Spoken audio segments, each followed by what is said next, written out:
protocolo, meu caro Nonato, ouvinte espectadores internos da Jovem Pan, você já ouviu falar do PIB, né? Hoje tivemos a divulgação do PIBinho, um PIB bem pequenininho do terceiro trimestre desse ano, um crescimento de apenas 0,1%, tinha crescido 0,3% no segundo tri e 1,5% no primeiro trimestre. O resultado veio aquém das expectativas do mercado financeiro, que estava projetando uma alta de 0,2%, o dobro desse 0,1%, mas muito perto de zero, e tudo isso, esse processo de desaceleração que começou no primeiro tri de 1,5% para 0,3% e agora para 0,1%, tem a ver com a malfadada taxa básica de juros, que hoje está em 15%, o maior patamar desde o ano de 2006. O juro começa a subir no segundo semestre do ano passado, mas os efeitos demoram um pouquinho para aparecer, e quando aparecem, mostram aí a economia brasileira quase que estagnada nesse terceiro trimestre, Nonato. Exatamente. Rodrigo Viga, obrigado aí pelas informações no Rio de Janeiro. É assunto para a gente trazer os nossos analistas.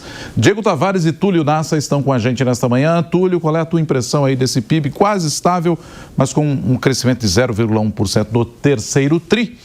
A gente pode ver o copo meio cheio ou meio vazio, né, Túlio? Melhor estar em tendência de crescimento do que tendência de redução, mas é um levantamento pequeno, né?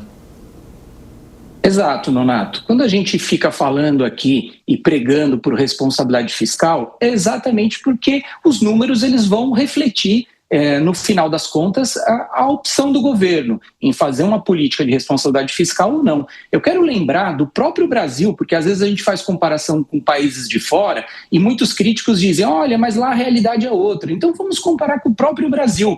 Lembram os senhores que o governo Lula I foi um governo de responsabilidade fiscal. Ele, inclusive, pagou as despesas dos empréstimos do FMI que o Fernando Henrique Cardoso tinha pego e fez um governo de austeridade que permitiu depois a implantação de vários programas sociais. Só que aí veio depois do governo Lula II, o governo da Dilma, e veio o tal do plano de aceleração do crescimento, ou seja, o governo foi para a política da gastança. Num primeiro momento, ele provoca um aquecimento na economia. Tem bons resultados, mas o problema é a médio prazo. O problema é que você coloca o ovo da serpente. Então, o que aconteceu com o Brasil em 2016 quase quebrou por conta da política de responsabilidade fiscal. O que a gente vive hoje é um cenário parecido. É um cenário de gasto público que leva alguma aceleração da economia, mas cujos resultados daqui a pouco tempo podem ser desastrosos. Em 2027, já há uma expectativa que o governo federal tenha um default. O que significa isso? Não tenha dinheiro mais para pagar as despesas correntes.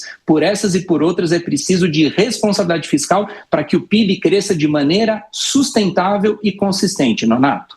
E esse resultado, né, Diego, ainda que dentro das expectativas do mercado, em desaceleração, no momento que a gente está aqui no fim de 2025 e lá em 2026 tem eleição, né, e economia tem tudo a ver e mexe com esse jogo da política também.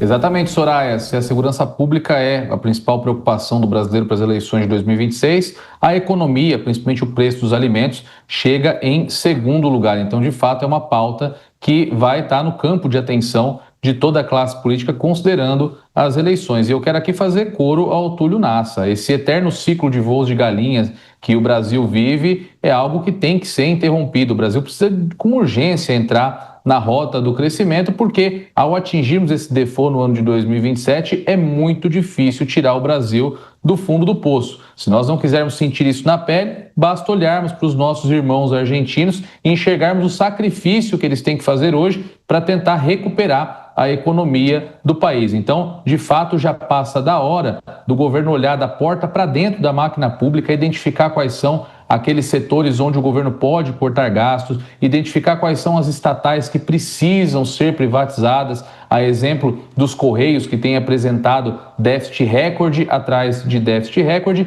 e assim colocar o nosso país na rota do crescimento, economizar o dinheiro público e tirar a máquina estatal das costas do pagador de impostos. E por falar em eleições,